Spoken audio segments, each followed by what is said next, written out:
When Captain Beefheart stepped into the studio for Safe as Milk, he wasn't just making a debut album, he was throwing a wrench into the entire machinery of rock and roll.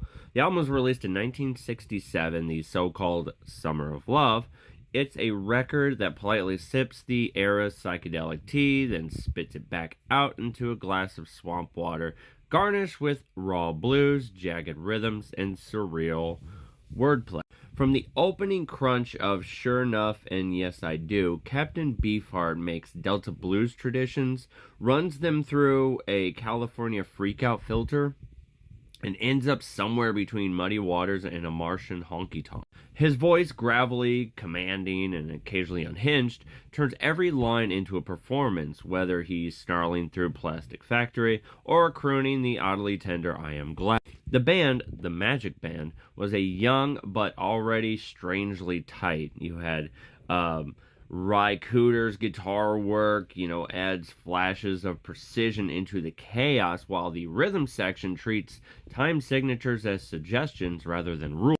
Dropout Boogie sounds like a bar fight scored by a demented boogie-woogie pianist, while Electricity is the sort of proto-industrial dirge that feels like it could short-circuit your stereo. Lyrically, Beefheart was already blending beat poetry with backwoods surrealism. Lines tumble out into this sort of mix of nonsense kitchen sink Americana and strange, oddly specific images like Bob Dylan after a long night in the desert. And yet, for all its weirdness, the album has this sort of visceral directness. It's music you can feel in your bones before you even understand.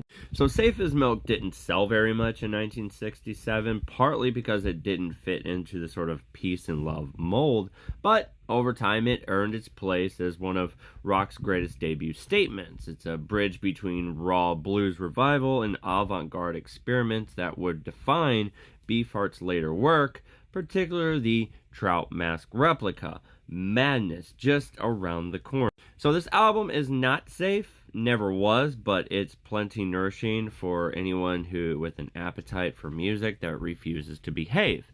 So if you haven't listened to this album, check it out. Let me know what you think.